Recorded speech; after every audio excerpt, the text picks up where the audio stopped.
Hey everybody, welcome into the KSL Stream Center. I appreciate you standing by, working on getting some information from Utah Highway Patrol on what's been happening with this crash on northbound I-15 in the Sandy area. I just got off the phone with Utah Highway Patrol, Sergeant Cameron Roden, or Lieutenant Cameron Roden, I should say, and he just informed me they did have one person that was taken to the hospital with moderate injuries from this crash. So here's what we know so far, just to catch you up.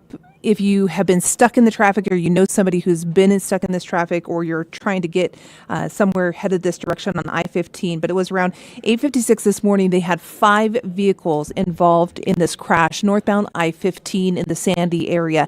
At one point, they had another vehicle that flipped up on top of another vehicle. I'm going to show you a picture here. It's a little difficult to see, but if you kind of look in towards the building there, I believe that is the Hale Center Theater. You can kind of see the parking structure on the right there. If you kind of look right in there, you can see the one vehicle that's flipped up on top of the other there.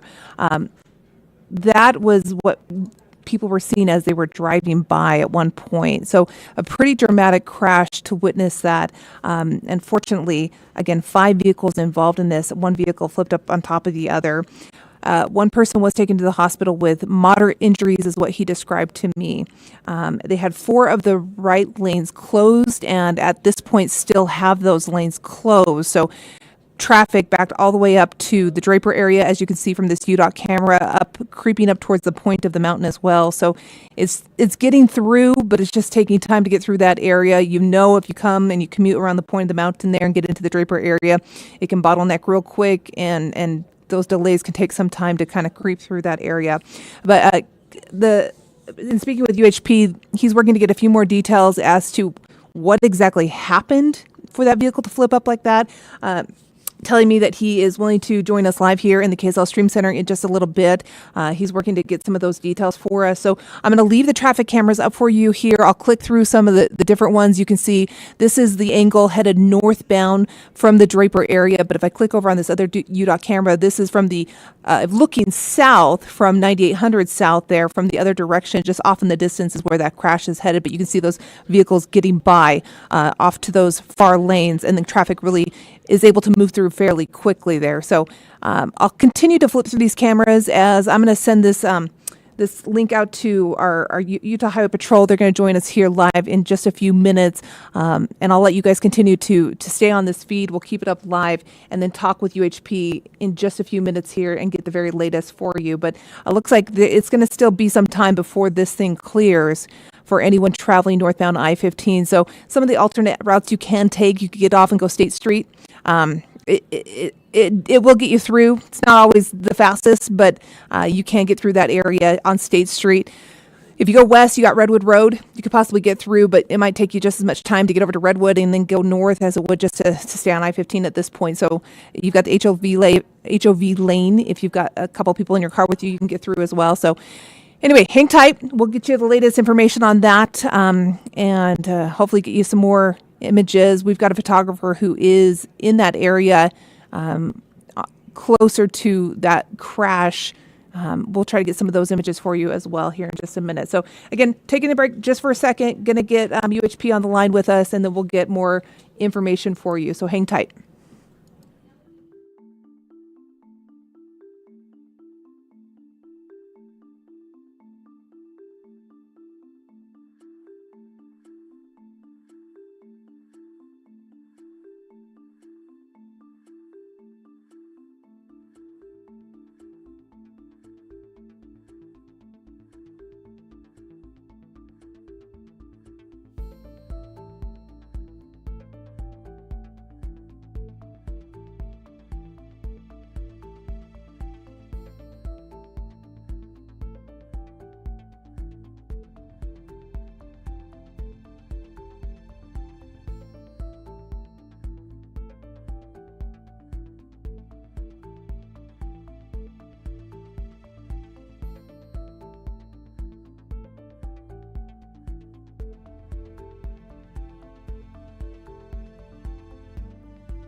All right, everybody, we're going to come back on here to the KSL Stream Center. I appreciate you standing by as we are waiting to talk to Utah Highway Patrol.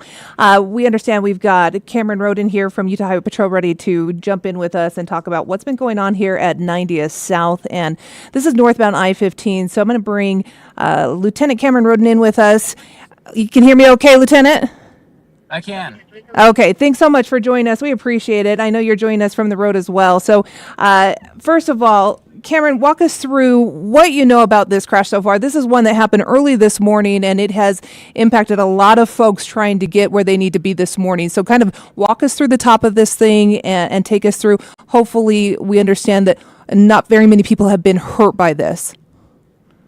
Luckily, yes, that is the case, but this did happen at a really inconvenient time, towards the tail end of rush hour this morning.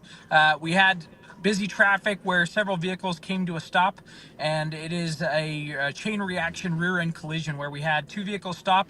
One of the vehicles that was in the middle swerved to avoid a collision, and then the vehicles that were behind that just started coming into the scene, coming in and weren't able to stop before the crash started happening. So the first two vehicles stopped, then a third vehicle hits that vehicle, and then a fourth vehicle came in and hit that vehicle, and then a fifth vehicle came in and hit that vehicle. So Oh my it did goodness. cause a large mess. They end up blocking the right four lanes, so that as you can imagine, that does cause a lot of traffic jam. Luckily they are in the process right now of clearing those blocked lanes, so hopefully traffic should start to be restored here soon. Okay, and you told me earlier, so we had one person moderate injuries. What does that mean? So nothing life-threatening. They were transported with some injuries, nothing that's going to cause any significant harm or anything like that. Look, with a crash like this, as you can see, some of the pictures and stuff that we've released, it is a crash that has, when you see it, it definitely catches your attention. So we're glad only moderate injuries and nothing life-threatening. Okay, so Cameron, I showed earlier one photo we had, but this vehicle, we had one vehicle literally on top of another vehicle just sitting there. Is that correct? Correct, yeah. It pretty much stacked one vehicle right on top of another one. Okay, I'm going to pull up the traffic camera here. Let me make sure I can get the right one sitting on us. Okay, so this is looking south at, it looks like we have traffic now coming through, so that's some good news, but this thing did cause quite some delay there in that area. Does this mean we've got all lanes open at this point now? That is what they were working on when I talked to them last, so hopefully things should be cleared out completely here within the next few minutes. That's great news here this morning because that was a pretty nasty crash when you looked at it. Considering really 5 vehicles involved, only one with moderate injuries, that's pretty remarkable considering what we had happen there today. Okay, Lieutenant, anything out there? Anything else we need to know about out on the roads this morning? It will take a little while for that backup to clear out, so we just ask that people be patient. We don't want to have secondary collisions, so just make sure you're patient in your driving and give yourself that extra following distance as that traffic clears out. Okay, Lieutenant Cameron Roden from the Utah Highway Patrol joining us live here in the KSL Stream Center. Thank you so much, Cameron. Be careful out there. We appreciate your time. Have a good one. Thank you. Have a good one. Okay, we're going to let him get on his way. All right. Hey, that's some good news right there. You can see it right from our traffic camera. That traffic opened up right here as we were talking about it in the KSL Stream Center. So it was a pretty rough morning there in the Draper-Sandy area trying to get through that commute. As you saw, the 5 vehicles that were involved in that, one came in after another and ended up stacking on top of each other. One flipped on top of the other. One injury, one moderate injury. That's remarkable considering how many were involved. And we hope that person is okay. All right, folks, we're going to turn it off here in the KSL Stream Center. We've got some other things happening. We'll join you over on KSL 5 News at noon, but thanks for sticking with us as we're efforting UHP to come on the line with us, and we are grateful that they were able to take a moment to do that with us and get you all up to date. So have a good one. Be safe out there on the road.